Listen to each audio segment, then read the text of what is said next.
अशोकनगर शहर के bypass road पर स्थित श्री कृष्ण संस्थान में राष्ट्रीय बजरंग दल का प्रशिक्षण वर्ग आयोजित किया गया था।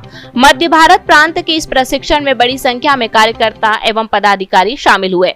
वर्ग को संबोधित करने के लिए केंद्रीय मंत्री अंतर्राष्ट्रीय हिंदू परिषद प्रदीप गौर विशेष रूप से आए हुए थे। उन्होंने युवा कार्यकर्ताओं को संबोधित करते हुए कहा कि युवा का उल्टा वायु होता है। वायु हमें राहत देती है, इसी से हम जिंदा रहते हैं, लेकिन जब यही वायु नियंत्रण से बाहर हो जाए तो आंधी और तूफान आता है।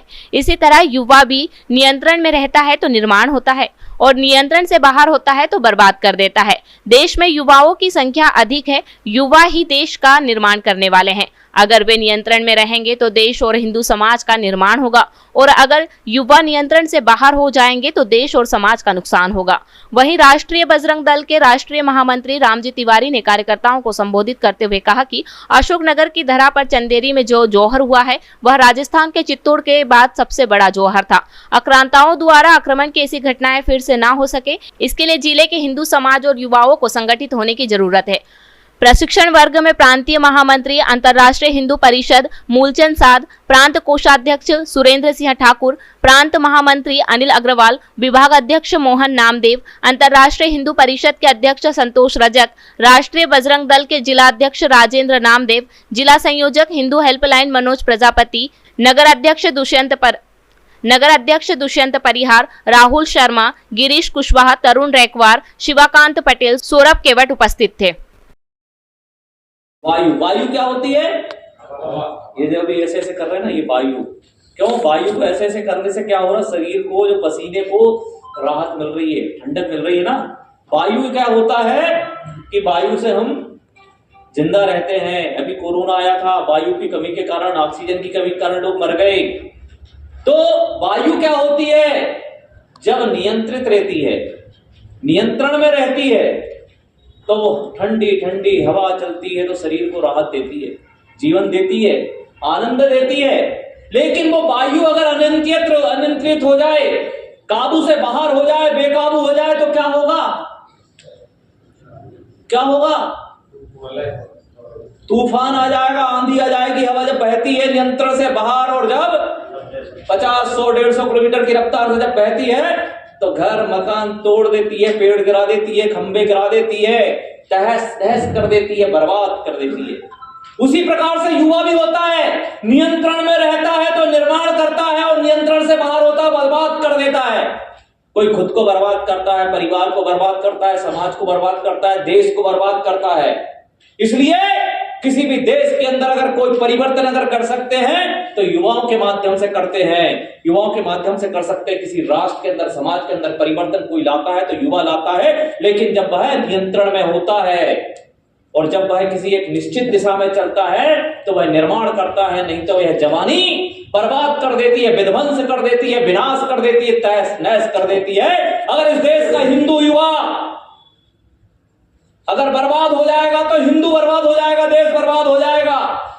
इसलिए हिंदू युवाओं को दिशा देने के लिए, उनकी मानसिक दशा को सुधारने के लिए, इस देश का भविष्य बचाने के लिए राष्ट्रीय बजरंग दल युवाओं को मार्गदर्शन करने का नाम है राष्ट्रीय बजरंग दल। इसलिए ऐसे युवाओं को संगठित करना, उनको जगाना, उनको संगठित करना, उनको देश और धर्म की रक्षा के लिए तैयार करना, यह राष्ट्रीय बजरंग दल का काम है। गांव गांव तक, शहर के मोहल्ले मोहल्ले तक युवाओं को जोड़ने का काम, युवाओं को संगठित करने का काम राष्ट्रीय बजरंग दल का काम है। और उसकी जिम्मेदारी महामंत्री के नाते इस मध्य भारत प्रांत के अनिल जी के ऊपर, जो वकील भी है और अशोकनगर में रहते हैं, और वो अपने काम को कर रहे हैं। जिसको न निज गौरव तथा निज देश का अभिमान हो, वह नर नहीं पशु निरा और अधम मृतक समान। कुल मिलाकर निज भाषा उन्नति है सब उन्नति का मूल। निज के गौरव की बात कही गई है। जब कभी हम आते हैं और कहीं जाते हैं तो हमको क्या लगता है? स्वाभिमान आता नहीं आता सबको? स्वाभिमान है किसी के अंदर? है कि नहीं है? देखो हम बात करेंगे आपस में अभी बड़े अच्छे शब्दों में, हमारे प्रति नहीं अच्छा लगेगा। बोलो, इतिहास में अशोकनगर ने कुछ काम किया है कि नहीं काम किया है? अशोकनगर के साम्राज्य का अंग रहा, और उस साम्राज्य ने किस प्रकार इस भारत भूमि में अपने गौरव का पुनर्प्रतिष्ठापना की। बोलो, जागना चाहिए नहीं जागना चाहिए? इसी अशोकनगर के एक तहसील में जौहर कुंड है, नहीं कुंड है जौहर कुंड है कि नहीं है? चित्तौड़ के बाद अगर कोई जौहर कुंड है तो इस अशोक नगर के एक तहसील में, कौन सी तहसील का? चंदेरी में तहसील है, नहीं तहसील है। एक खूनी दरवाजा, रक्त का दरवाजा है कि नहीं है?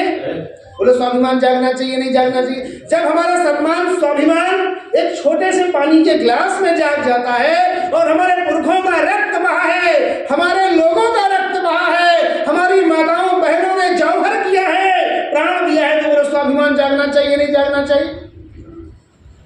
स्वाभिमान कहाँ जागना चाहिए?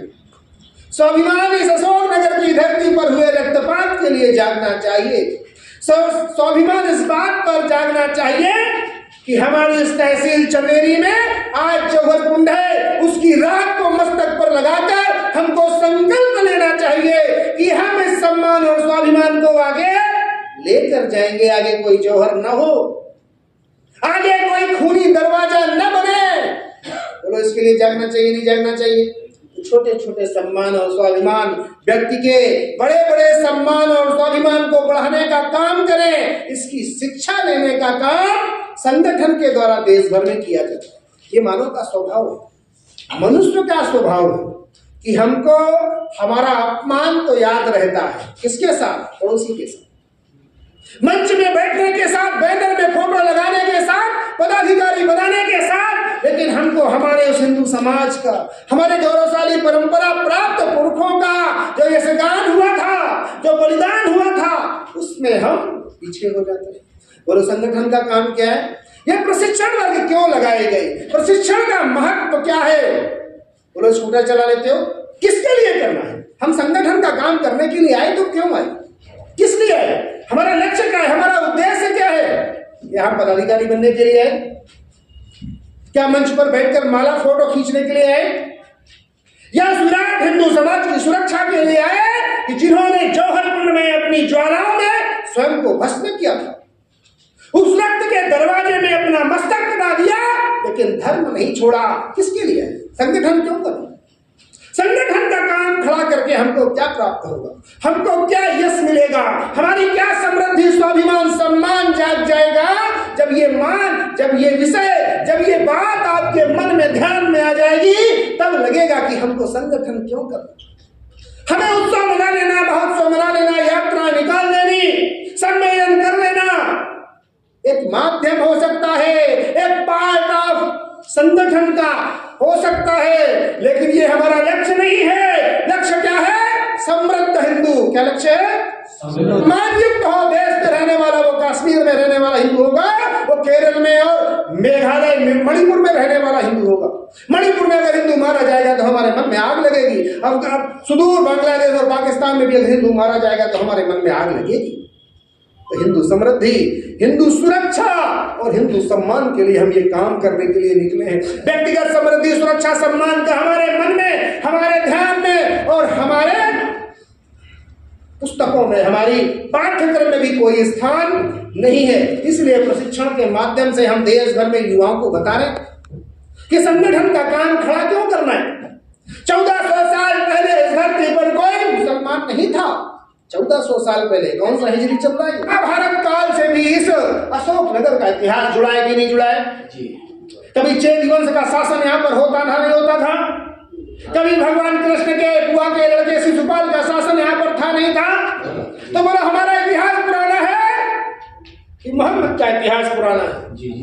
हमारा पुराना है, नहीं पुराना है? तो अपने वंश को पहचानो, अपने इतिहास को जानो, अपनी कुल वंश परंपराओं का स्मरण करो, ध्यान करो कि हमारी बेल कहां से कहां तक चली आ रही है। आज 5000 साल पूर्व कुरुक्षेत्र की धरती पर महाभारत युद्ध हुआ था, नहीं हुआ था? 101वीं गलती पर शिशुपाल का वध भगवान कृष्ण ने किया था, नहीं किया था अपनी बुआ के लड़के का? तो हमको कुछ बताने की जरूरत तो नहीं है। आपका इतिहास, आपका स्वयं का प्रमाण आपके 40 किलोमीटर 60 किलोमीटर दूर चंदेरी से जुड़ा हुआ। तो हमको किसी से पूछने की जाने की जरूरत है कि भाई हमारा इतिहास बताओ? अरे वो हमारा इतिहास क्या बताएंगे जिनका इतिहास खुद खाना बदोश है। कभी हिंदू कुश पर्वत श्रृंखलाओं तक हमारा आधिपत्य हुआ करता था, कभी कभी अफगानिस्तान से गांधारी हमारे देश की बहू बनकर आई थी? बोलो आई थी, नहीं आई थी? तो हमको गौरव होना चाहिए, नहीं होना चाहिए? जन्मभूमि पर भगवान श्री राम का भव्य स्मारक, भव्य मंदिर निर्माण करने का जो काम आज चल रहा है वो संगठन के ही कामों का प्रतिफल है। किस प्रकार बाबर के सेनापति मीर बाकी ने राम मंदिर कब तोड़ा था? कब तोड़ा? 1528 में। कब तोड़ा था?